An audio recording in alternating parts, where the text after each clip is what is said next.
Is that David? No. It's Alan Rich. Oh, it's Alan Rickman. Yeah. Did I say Richmond? That's Ah, really no, bad. Rickman. Yeah. It's like an amateur hour. How are you both doing? Hi, Wonderful, Collider. man. Good to see you. First of all, let me say what everyone is saying, which is this movie is awesome. Oh, I don't yeah, know what else to baby. say. Everything is awesome. I try not to curse, but this movie deserves it. The thing about movies, and you guys both know this, is you could have a great script, great director, great actors, doesn't come together. Nope. But this is like everything works. The mystery, the comedy, the action, the chemistry. At what point for both of you did you realize, oh wait, this movie might be something really special? Really early on. Yeah, really early on, I think in the process of us working together, you know, it was a lot of improv on set, and it was like a safe space just to throw things out. And when you have a director that's saying, "Yeah, that's great. Give me more. What do you think? What would you do? Oh my God, you know." Let's just do a bunch of takes and then see what sticks. See what sticks. So it wasn't just one for fun. It was like a bunch of takes for fun. And when you have that kind of working environment, you also have this sense of ownership that you don't always get on on projects.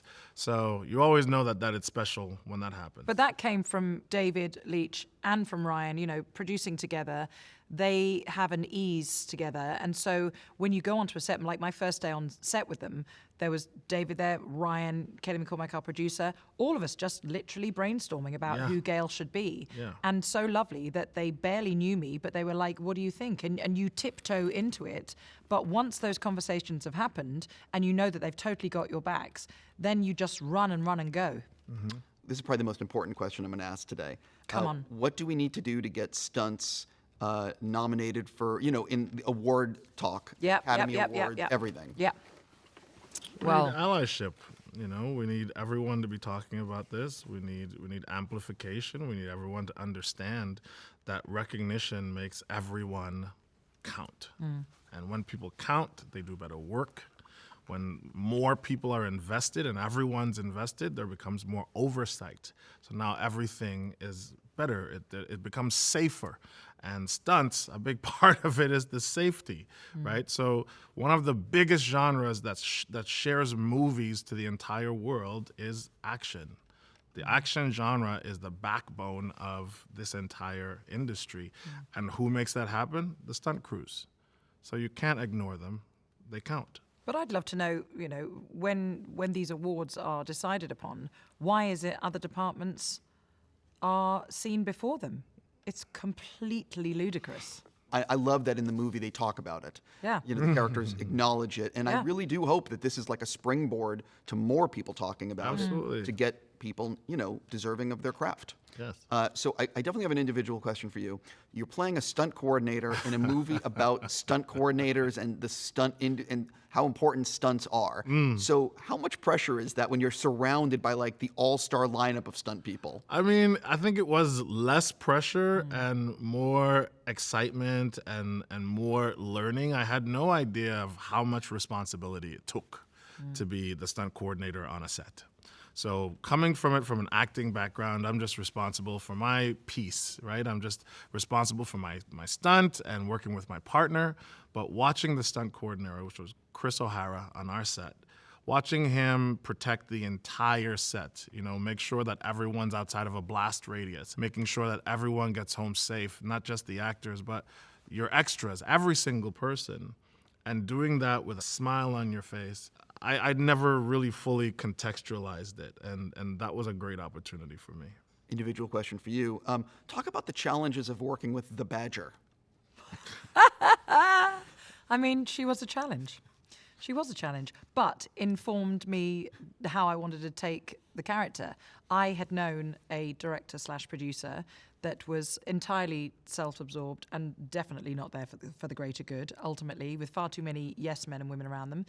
And so when we decided that we were going to give me this kind of nigh-on deep disguise, it was so much fun to get involved with that and decide that I wanted to kind of emulate Kelly McCormack with the rest of the funky look that she has and the glasses and everything. And it's amazing how when you completely shelf your own appearance, you can so much really go into a really fun zone and see what you can bring out. You can invest differently. Yeah. One of the things about your character, though, is you need to make the audience care about her, Yes. but also be completely self-centered. Yes. Talk about that line. David and I was constantly checking in with David about what side of the line I was. She had to be absolutely rooted in truth. You had to totally buy why she wants Colt back on that set. You have to totally buy that they have this 15-year-old history. You have to totally buy that she thinks that Jody is the greatest up-and-coming director. And then I said to him, please tell me if you're getting any whiff, blink, anything. I don't want the audience to guess where we're going with this. And then when I do go, I want you to totally believe that she's not just this ridiculous over-the-top character. She lives and breathes it and has completely skewed the lines. She has no foot in reality at all anymore. I like learning about the behind the scenes of the making of movies. Yeah. So for both of you, for soon-to-be fans of this film, what do you think would surprise them to learn about the making of the film? That it was more meta than anyone can possibly believe. We literally didn't have a third act, but that was the beauty of it. At first you arrive and you're like, wait, what? So the script is like the skeleton in the background. And we're playing and playing and playing. Then you get to the point where you're like, so we're getting to where we decide that we don't have a third act of the movie. And we really don't really have a third act of the movie. Yeah. I mean, that's a line in the film, and I'm like, is that based on truth? On 100%. truth, yeah. 100%. Yeah, But you have to know that we were in such a safe environment that we were all, a bit by then, we're just rubbing our hands together thinking, woohoo, where are we going? I think for me, I would say how many people it takes and the different types of jobs that are on sets. Yeah. I think a lot of people have no idea what that is. And unfortunately, bad news travels a lot faster than good news. And what's wrong is so much more amplified than So true. what is right.